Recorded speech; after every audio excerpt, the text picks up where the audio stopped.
So this video is on how to teach your students to say the speech sounds or the phonemes correctly. And you notice there are brackets on all the sides of these letters that indicates you're supposed to say the speech sound or the phoneme rather than the letter. And there are kind of two classes of sounds we're going to talk about today. Continuant sounds, which means I can hold them out as long as I have breath. I can continue doing those. And there's no need for any kind of schwa or sound with a continuant sound. So if I'm teaching the phoneme associated with the grapheme F, or the speech sound associated with the letter F, it would be f. It's not fa. There should be no voice. There should be no at the end. It's f. For H, it would be L, ul, M, N, N, R, S, S, V, V, W, that one's kind of tricky. Y, Y, Z, Z. SH, sh. ZH, not real common in English, is zh, like in television. And then TH has two sounds associated with it. One is voiced, one is unvoiced. Both of them, your tongue is between your teeth.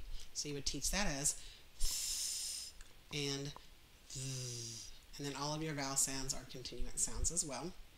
There's another set of sounds that are a little bit trickier. We're going to call these sounds puffs because when I produce these sounds, there's a puff of air that comes out. You can put the heel of your hand on your chin and you can feel that puff of air coming out. The ones that are in yellow are voiced, and they're a little trickier not to have the schwa sound on it, and they may have a tiny little I mean, you shouldn't even be able to You shouldn't be able to perceive it. And so these sound like this. P. No voice at all. It's not p, it's p. B, b. T, t. No voice at all. D, d. K, k. No voice at all. G, g. CH, ch. J, j. Okay, so what does that look like on your mouth, and how do I teach my students not to have that schwa sound? So when you're making the p and b sound, if you notice, your lips are doing the same thing. P, b, p, b. Your lips are coming together. They're stopping the airflow, and then they're releasing it. So they're kind of building up pressure behind your lips, and then you let out the airflow.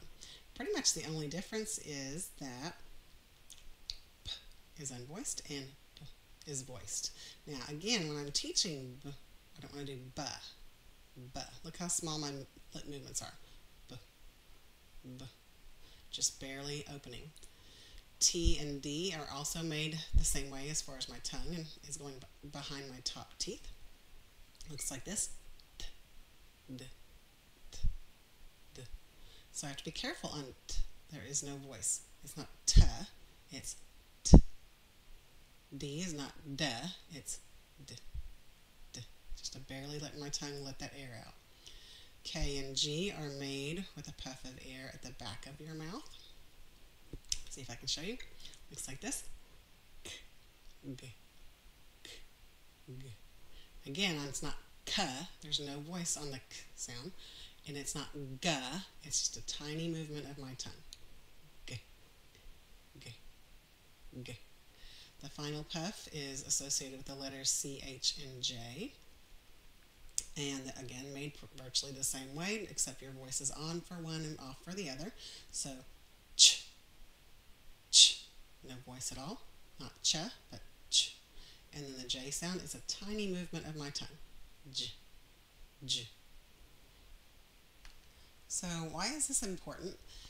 When we are teaching our students how to pronounce the B, the sound associated with B, if we teach it as B, they might go up to the word by and read it b-I, b-I. If we teach them that D, the sound associated with that is duh, then they might read the word bid as b-I-d.